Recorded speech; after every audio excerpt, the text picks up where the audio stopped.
بسم اللہ الرحمن الرحیم۔ السلام علیکم ڈیئر اسٹوڈنٹس، کیا حال ہے؟ آج ہم سر سید کے مضامین تیسرا مضمون کا مطالعہ کریں گے۔ اس سے پہلے ہم نے سر سید کے دو مضامین پڑھے ہیں، ایک نیچر اور دوسرا زمانے کا اثر مذہب پر۔ نیچر مضمون کے ساتھ جب آپ اس کو دیکھتے ہیں، اگر اس کا سینٹرل آئیڈیا دیکھیں تو وہ مدافعتی مضمون تھا اور مختصر مضمون ہے، جس میں سر سید دفاع کرتے ہوئے نظر آتے ہیں اپنے خلاف، اپنے اوپر لگائے جانے والے الزامات کو کس طریقے سے ڈیفینڈ کرنا چاہیے، وہ مضمون ہمیں یہ سکھاتا ہے۔ اچھا، اسی طریقے سے اگر آپ دوسرا مضمون دیکھیں سر سید کا، جس میں ہم زمانے کا اثر مذہب پر، اس کا سینٹرل آئیڈیا سر سید اس اصول کے اوپر اس مضمون کو کھڑا کرتے ہیں کہ کچھ بھی ہو جائے، جیسے جیسے انسان کا ارتقا پذیر ہوتا جا رہا ہے، جیسے جیسے انسان بڑھتا جاتا ہے، جب آپ اپنی ظاہری صورت میں اور اپنے شعوری حالت میں جب انسان محسوس کرتا ہے کہ اس کے اندر بدلاؤ آ رہا ہے، تو اس کا صرف اثر صرف یہ بدلاؤ جو ہے اس کے اوپر صرف ذاتی طور پر یا اجتماعی طور پر اس کے طرز عمل میں نہیں آتا، بلکہ یہ بدلاؤ انسان کے مذہبی اعتقادات میں بھی آتا ہے، مذہبی بلیفز پر بھی آتا ہے۔ تو اس کے اوپر جو ہے نا، اس تھیسس کے اوپر انہوں نے اپنے اس مضمون کو لکھا ہے۔ یہ جو مضمون آج ہم پڑھ رہے ہیں، آدم کی سرگزشت، یہ بھی ان مقالات سر سید کی جلد اول میں شامل ہے۔ صفحہ نمبر اس کا بھی میں عکس جو ہے وہ اپلوڈ کر دوں گی، صفحہ نمبر 216 سے 234 تک۔ اس کا مطلب ہے کہ ایک تو مضمون جو ہے یہ طویل مضمون ہے، ایک بات۔ دوسری بات جو اس مضمون کو دوسرے مضامین سے ڈفرینٹ کرتی ہے، وہ یہ کہ اس مضمون میں سر سید نے بیانیہ یا کہانی کی ٹیکنیک کو یوز کیا ہے اور کہانی سناتے ہوئے بات کو اپنی بڑھاتے ہیں، جس میں آدم کی سرگزشت کے نام سے ہی آپ کو پتہ چل جاتا ہے کہ انسان کی زندگی یا انسان کی سوانح یا انسان کی خود نوشت یا کہتے ہیں ہیومن لائف، انسان کا ارتقاء، تو اس حوالے سے بات کرتے ہیں۔ اور اس میں سر سید نے دو کریکٹر ہمیں نظر آتے ہیں، ایک آدم خود جو دادا کے طور کی صورت میں جو ہے موجود ہے، اور وہ اپنی کہانی اپنے پوتے کو سنا رہا ہے، جو بچہ ہے، جس کو بتا رہا ہے کہ وہ کیسے کیا اس کے اوپر گزری، داستان کے انداز میں، کہانی کے انداز میں اس کو بیان کرتے ہوئے اس کو لے کر چلتے ہیں، اور نہ جس میں وہ بچے کو بتاتے ہیں کہ میں دنیا میں کیسے آیا اور اس طریقے سے کہانی کو انہوں نے اپنے اس کو خیال کو ڈیولپ کیا۔ یہ مضمون سر سید کا آدم کی سرگزشت والا مضمون جو ہے، یہ تہذیب الاخلاق میں 1 ربیع الاول 1279 میں شائع ہوا تھا، اور یہ 1279 میں یہ مضمون جو ہے شائع ہوا ہے۔ یہ آپ کو مل جائے گا پیج نمبر 216 سے 234 کے اوپر مضمون جو ہے موجود ہے۔ اچھا، اس مضمون میں سر سید انسان کی پیدائش، آدم کی پیدائش، اور اللہ تعالیٰ نے جو آدم کو خلق کیا ہے، اور پھر مختلف انبیاء اکرام کے حوالے سے جن چیزوں کو اس میں بیان کیا ہے، تو قرآن شریف کی مختلف صورتوں سے آیات کو بھی کوٹ کرتے ہوئے، ان کے بھی اقتباس لیتے ہوئے، سر سید جو اس مضمون میں اس کی مدد سے انسان کی کہانی کو سنا رہے ہیں، اور بالکل داستانی انداز میں سنا رہے ہیں، اور یہ انداز ان کا اس سے پہلے جو ہم نے مضمون پڑھے ہیں اس سے ڈفرینٹ ہے۔ اچھا جی، میں اگر اس مضمون کی تھوڑی سی ریڈنگ کروں تاکہ اچھا ریڈنگ کرنے کی یا مضمون کو آن دا ہول پڑھتے ہیں جب، اس کا مطلب یہ ہے کہ آپ ریفرنس ٹو کانٹیکٹ یا میں اقتباس سے آپ کو سبق کے حوالے سے آپ اقتباسات کی تشریح کے لیے یہ آپ کو مدد دے گا۔ اچھا جی، میں اس کی ریڈنگ کرنا شروع کرتی ہوں تھوڑی سی۔ دیکھیے اب شروع کیسے کرتے ہیں سر سید مضمون۔ تو اس کا مضمون اس مضمون کو، یہ جو سر سید کا مضمون ہے، اس کو ہم بے قاعدہ مضمون کے زمرے میں رکھتے ہیں، اور اس کے ساتھ ساتھ اس کو آپ انشائیہ بھی کہہ سکتے ہیں۔ تو یہ وہ مضمون ہے سر سید کا جس کو ہم کہہ سکتے ہیں کہ یہ انشائیہ نگاری کی طرف آغاز یا اس کے اشارے جو ہے وہ ہمیں یہاں ملتے ہیں۔ لکھتے ہیں، تم کون ہو اور تمہارا نام کیا ہے؟ ٹھیک ہے، کوشچن سے، سوال یا انداز سے سر سید بات کا آغاز کرتے ہیں مضمون میں۔ یہ تو میں نہیں جانتا، جواب آ رہا ہے کہ میں کون ہوں، مگر میرا نام آدم ہے۔ تم کون ہو اور تمہارا نام کیا ہے؟ ٹھیک، اب ایک طرف وہ پوتے کو کہانی سنا رہے ہیں، آگے چل کے کلیئر ہوگا، لیکن بات کیسے شروع کرتے ہیں وہ اس طرح سے شروع کرتے ہیں۔ جواب دیتا ہے، یہ تو میں نہیں جانتا کہ میں کون، مطلب ابھی تک آدم کو یہ ریکگنائز نہیں ہوا کہ وہ انسان ہے یا وہ کیا چیز ہے، اس کو کیسے، مطلب دوسرے جانوروں سے، مطلب اس کی شخصیت کیا ہے، یہ نہیں اس کو سمجھا، لیکن نام اپنا صحیح ضرور بتاتا ہے۔ اب یہ جو نام اپنا ضرور بتاتا ہے آدم، وہ کیوں بتاتا ہے؟ وہ اس لیے بتاتا ہے کہ قرآن شریف کی آیات کو اگر آپ دیکھیں، قرآن شریف کو آپ پڑھیں تو وہاں پہ یہ کہ اللہ تعالیٰ نے نہ صرف یہ کہ کہتے ہیں وہاں پہ موجود ہے کہ جس وقت مباحثہ ہو رہا تھا، کہتے ہیں وہ جو تھا ابلیس، اور کہتے ہیں خدا کو نے جب حکم دیا تھا کہ اس کو انسان کو سجدہ کرو، اور اس کے بعد اس کو کہا تھا کہ ہم اس کو کیسے، میں اس کو کیسے سجدہ کر سکتا ہوں، اس کو تو کچھ نہیں آتا، یہ تو مٹی کا پتلا ہے. تو اس کے جواب میں جب اللہ تعالیٰ نے کہا تھا کہ ٹھیک ہے اس کا امتحان لے لیں آپ لوگ، اس کا امتحان لیا جائے، تو وہاں پر خدا بتاتا ہے کہ میں نے اس کو تمام، قرآن شریف میں یہ چیز موجود ہے کہ میں نے انسان کو تمام اسماء کا علم، تمام چیزوں کے نام جو ہیں، جتنی بھی چیزیں اللہ تعالیٰ نے خلق کی تھیں ان کے نام اس کو بتائے تھے. اور اس کا نام جو ہے اسی وقت جب اس کو پکارا جا رہا تھا اس کا نام آدم رکھ کے، آدم کہہ کے اس کو بلایا جا رہا تھا، یا اس کو مخاطب کیا جا رہا تھا. تو اس طرف اشارہ ملتا ہے، اس پہلے ہی جملے سے سر سید اس طرف اشارہ کرتے ہیں کہ وہ یہ تو نہیں سمجھتا کہ میں کیا چیز ہوں، اس کو یہ تو نہیں پتا کہ میں کیا ہوں، میں فرشتہ ہوں، میں کیا، کون سے جنس میری کیا ہے، لیکن اتنا اس کو پتہ ہے کہ میرا نام کیا ہے، کیونکہ اسماء چیزوں کے نام اللہ تعالیٰ نے اس کو سکھا دیے تھے. ابھی یہ آغاز ہے. پھر تم پر کیا گزری، دوسرا سوال آتا ہے. تو اس کے جواب میں وہ پھر اپنی کہانی سنانا شروع کرتا ہے. میں نے اپنی تیں اس دنیا میں پایا، کہتا ہے کہ جب مجھے سمجھ آیا، جب میں یہ سمجھا کہ میں کیا چیز ہوں یا کیا نہیں ہوں مجھے نہیں پتا، لیکن میں نے اپنے آپ کو اس دنیا میں پایا. اب یہ سر سید بیان کر رہے ہیں کہ جب ہوش آیا مجھے یا آدم کو، تو اس نے اپنے آپ کو اس دنیا میں پایا جس میں وہ آج موجود ہے، مگر نہ جانا کہ کس طرح بنا اور کس نے بنایا. یہ آغاز ہو رہی ہے بات کا کہ میں نے نہیں پتا، کیونکہ انسان جب دنیا میں آیا، متس ہیں، یہ ساری میتھولوجی ہے کہ ہم یہ کہتے ہیں کہ جی میں کیسے بنا، میں کون ہوں، مجھے پیدا کرنے والا کون ہے. تو لازم بات ہے اگر ہمیں پہلے دن سے پتہ ہوتا کہ پیدا کرنے والا کون ہے تو پھر انبیاء اکرام کی تو شاید ضرورت ہی نہ ہوتی. تو اللہ تعالیٰ نے انسان کو پڑھانے کے لیے، اس کو سکھانے کے لیے، اس کو سمجھانے کے لیے، اس کو زندگی گزارنے کا طریقہ سکھانے کے لیے انبیاء اکرام کو بھیجا. ٹھیک ہے نا. تو اس کو رستہ سکھایا، اس کے لیے ایک استاد بنایا جو بھیجا، جو اس کو سیدھا رستہ دکھایا. تو وہی چیز بتاتا ہے کہ پیدا ہوتے ہی انسان کے پاس کوئی مذہب نہیں ہے. مطلب عام خیالی بات، خیال کے حساب سے اس کو ہم بات کر رہے ہیں کیونکہ کہانی سنائی جا رہی ہے. میں نے اپنے تیں اس دنیا میں پایا، تیں اپنے آپ کو اس دنیا میں پایا، پرانا لفظ ہے جو کہ آج کل ہم اردو میں استعمال نہیں کرتے، مگر نہ جانا کہ کس طرح بنا اور کس نے بنایا. میں نے اور بھی بہت سے چرند و پرند، کیڑے اور مکوڑے دنیا میں دیکھے. ٹھیک، یہ آغاز یاد کیجیے جب ہم داستان پڑھ رہے تھے تو، یا جب ہم باقاعدہ داستان گوئی سے پہلے قصہ گوئی کی مختلف اقسام پڑھ رہے تھے تو انسان کس طریقے سے جنگلوں میں، کیونکہ پہلے دن سے تو انسان اتنا سویلائز نہیں تھا جیسے آج کے گھروں میں ہم رہ رہے ہیں. لازم بات ہے کہیں جنگل میں رہتا ہوگا یا دوسرے جانوروں دیکھتا ہوگا. تو اسی کہانی بتا رہا ہے کہ میں نے اپنے ساتھ جو ہے اس دنیا میں، صرف میں اپنے آپ کو اکیلا نہیں تھا بلکہ میں نے دیکھے کہ بہت سارے چرند پرند، کیڑے مکوڑے دنیا میں دیکھے.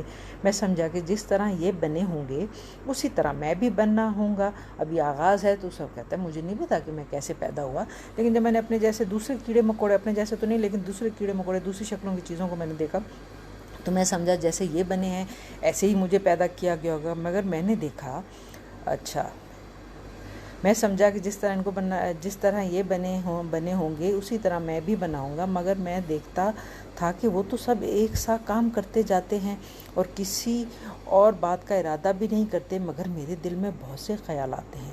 کبھی دل چاہتا ہے کہ یہ کروں، کبھی دل چاہتا تھا کہ وہ کروں، کبھی کہتا تھا کہ یہ کیا ہے، کبھی کہتا تھا کہ وہ کیا ہے. دل گھبراتا تھا اور ان چرند پرند کے پاس بیٹھتا تھا، کسی کو اپنا سا نہ پاتا تھا اور دل نہ لگتا تھا. تنہائی میرے دل کو گھبراتی تھی اور اس بے قراری سے یہ بات دل میں آتی تھی کہ میرے لیے میرے ہی سی کچھ اور چیز چاہیے. ٹھیک ہے نا. یہ کہانی ہے، یہ افسانوی پن ہے، یہ اس میں افسانے کے اینگلز آپ کو نظر آئیں گے کہ کہتا ہے کہ جی کیسے میں نے اپنے آپ کو اپنے سے دوسرے پرندوں، چرند، کیڑے مکوڑوں سے اپنے آپ کو ڈفرینٹ پایا کہ میں ان کو جب ان کے اوپر غور کرتا تھا. دیکھیں انسان پہلے دن سے غور و فکر کر رہا ہے. انسان کو اللہ تعالیٰ نے غور و فکر کے لیے پیدا کیا. ٹھیک ہے نا. اس کو شعور دیا ہے اور اس شعور کی وجہ سے آپ نہ چاہتے ہوئے بھی مختلف چیزوں کو دیکھتے ہیں اور پھر آپ کے ذہن کے اندر مختلف سوالات، مختلف خیالات، مختلف احساسات پیدا ہوتے ہیں.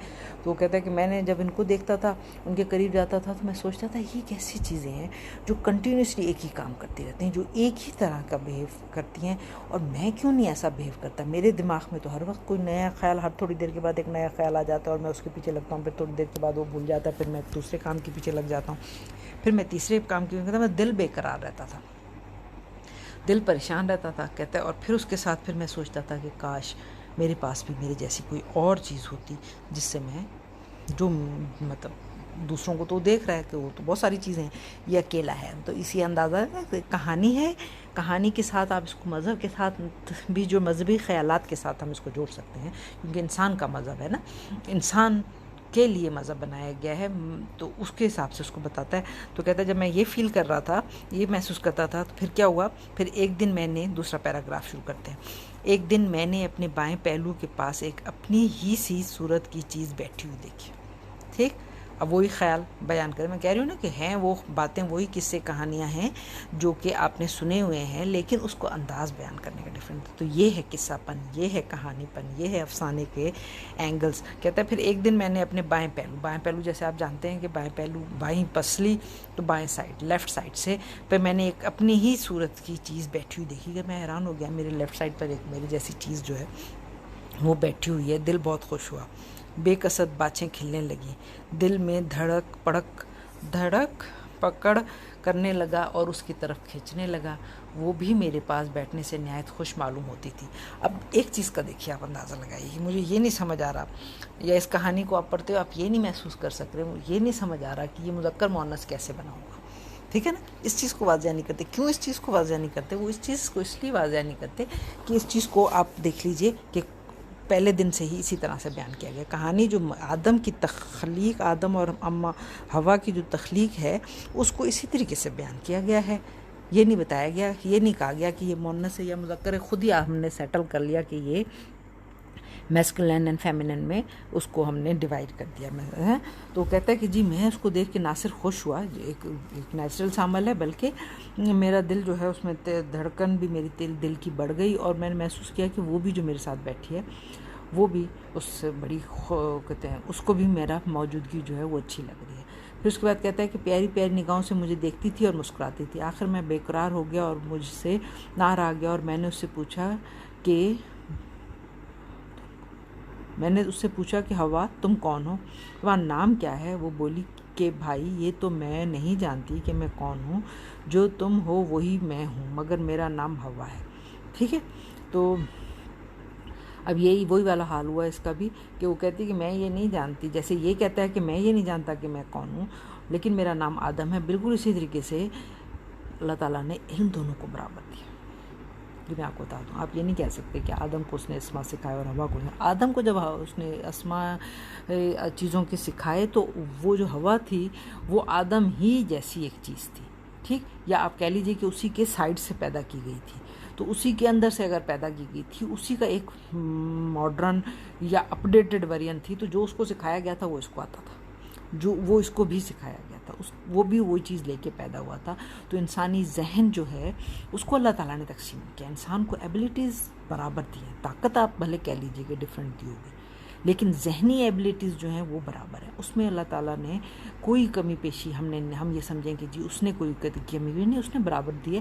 اب یہ الگ بات ہے کہ آپ کسی کو ڈپریس رکھتے ہیں، کسی کو دبا کے رکھتے ہیں، اور کسی کو پھلنے پھولنے کا موقع دیتے ہیں. جس کو پھلنے پھولنے کا موقع دیتے ہیں وہ اپنی چیزیں، وہ اپنے کام جو ہے اس حساب سے بیان کرتا چلا جاتا ہے. اچھا جی، پھر وہ کہتی ہے اس کو بھی اپنا نام آتا تھا، جو تم ہو وہی میں ہوں، مگر میرا نام. اچھا، یہ بھی پہچانتی تھی کہ جو تو ہے وہ میری اور تیری جنس ایک ہی ہے، ہم ایک ہی چیز ہیں، اور نام میرا ہوا ہے. میں بہت خوش ہوا اور تالیاں بجا کر خوب اچھلا اور خوب کودا، اور اوپر کو دیکھ کر ایک بڑی ہستی. اب دیکھیے، اب خدا کی طرف انسان کو پتہ ہے کہ ایک بڑی طاقت ہے جو میرا مالک ہے، جو میرا پالن ہار ہے، جو میرا خالق ہے. کہتا ہے میں بہت خوش ہوا. اب اپنی خوشی میں اس کا خوشی کا انداز جو بھی ہے وہ اس کو بیان کر رہا ہے. کہتا ہے میں اپنی خوشی میں نے اس کو تو وہ نہ صرف یہ کہ وہ خوش ہوتا ہے، بلکہ خوش ہوتے ہوئے ایک بڑی ہستی کی موجودگی کا اس کو احساس بھی ہے، اور اس کے لیے شکرانے کے گیت یا حمد، یہاں پہ انہوں نے لکھا خوب گیت گائے اور نہایت ذوق و شوق کے ساتھ یوں چلایا، او رے وہ جو تو اوپر ہے. مطلب اس زمانے میں جو بھی اس کی انسان کی زبان ہوگی اس حوالے سے اس کو بتاتے ہیں. مطلب یہ کہ انسان کو پہلے دن سے پتہ تھا کہ دکھ کے وقت اور خوشی کے وقت خدا کو کیسے یاد کیا جاتا ہے، خدا کو کیسے پکارا، کسی اس ذات کو کیسے پکارا جائے، شکر کیسے بجایا جائے، یا یہ آپ کہہ لیجئے کہ حمد خدا کی حمد جو ہے جس دن سے انسان کو کچھ سمجھ آیا یا جس دن بھی انسان کو یہ پتہ چلا کہ یہ چیز کسی چیز سے وہ خوش ہوا ہے یا کسی چیز سے وہ غمگین ہوا ہے تو اس نے خدا کی حمد کی ہے، اور پھر حمد کے بعد اگر خوش ہوا ہے تو شکر ادا کیا، اور اگر دکھی ہوا ہے تو دعا مانگی ہے.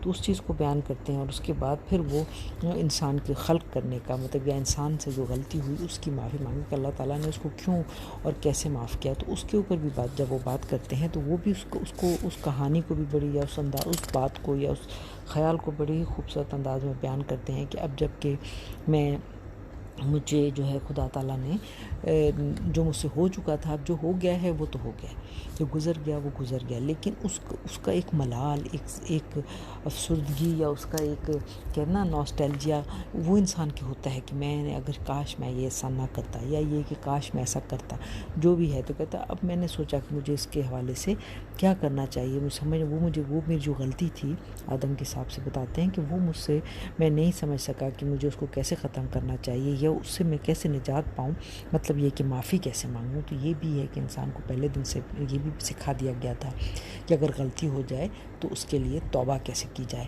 تو اسی چیز کو یہاں پر انہوں نے سر سید نے بیان کیا. اور پھر حضرت آدم علیہ السلام نے جو اللہ تعالیٰ سے دعا مانگتے رہے کافی عرصے تک، حضرت آدم اور بی بی حوا دونوں ہی، وہ یہی تھی کہ جو یہاں پر پھر وہ اس کو بیان کرتے ہیں کہ میں یہ اصل میں اس کے مرض کا علاج ہے، جو اس کے دل میں جو اس کو کانٹا چبھ رہا ہے، جو ضمیر اس کو ملامت کر رہا ہے، وہ بتا رہے ہیں کہ جو غلطی میں نے کی اور اپنے خدا کی نافرمانی کی، وہ میرا دل میں اس سے نجات چاہتا تھا، اس ملال سے نجات چاہتا تھا. تو پھر کیا کیا میں نے، تو آدم کیا کہتا ہے کہ تب میں نے خدا سے کہا ربنا ظلمنا انفسنا وان لم تغفر لنا وترحمنا لنکونن من الخاسرین فتاب علینا انہ هو التواب الرحیم. ٹھیک، تو یہ ہے وہ کہ یا اللہ میں کہتا کہ قرآن شریف میں بھی موجود ہے، خدا تم کو پیدا کیا پھر تمہاری صورتیں بنائی. مطلب یہ کہ اے اللہ اگر تو مجھے معاف نہیں کرے گا تو میں کبھی بھی معاف نہیں ہوں گا، مجھ پہ تو ہی رہ، میں خسارے میں ہوں، میں خسارے میں ہی تھا. تو پھر کیا کیا اللہ تعالیٰ نے اس دعا سے خوش ہو کے انسان کو، خدا نے مجھ کو ایسا رتبہ، سر سید لکھتے ہیں ایک ایسا رتبہ بخشا کہ زمین پر اپنا نائب بنا دیا، اور فرشتے اور سب لوگ دیکھتے ہی رہ گئے، اور انسان کو اللہ تعالیٰ نے اپنا نائب بنا کے اس دنیا میں بھیجا. اور پھر اس کے بعد اس دنیا میں وہ کیسے آیا اور اس کے اندر اس نے کیا کیا کام انجام دیے. تو یہاں پر پھر اسی چیز کو بیان کیا گیا جیسے کہ بار بار ہم مختلف چیزوں میں پڑھتے آ رہے ہیں کہ اچھائی اور برائی، حق اور سچ، اچھائی اور برائی، گناہ اور ثواب کی تمام تر قوتیں جو ہے وہ انسان کے اندر ہی موجود ہیں. اور جب اس کے اندر موجود ہیں تو پھر اس کو کیسے بیان کیا جائے، اس کو پھر تمثیلی انداز میں سر سید ادھر بیان کرتے ہیں کہ یہ جس کو آپ فرشتہ کہیں یا جس کو آپ شیطان کہیں، یہ دونوں خصوصیات، انسان فرشتہ بھی بن سکتا ہے اور انسان شیطان بھی بن سکتا ہے.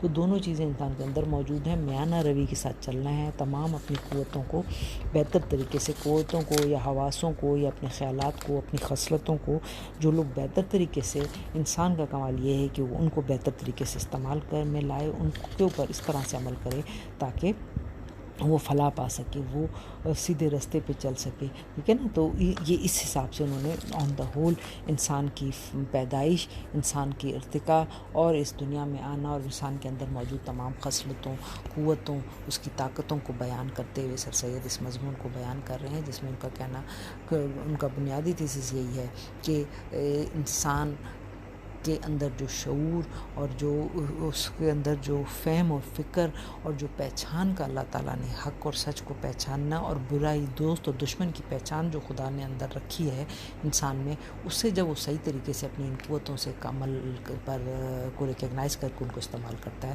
تو یہی اس کی کامیابی ہے، اور اسی راستے یہی اس کو چیز جو ہے اس کو کامیابی کی طرف لے کے جاتی ہے. اس حساب سے انہوں نے اس مضمون کو رکھا ہے.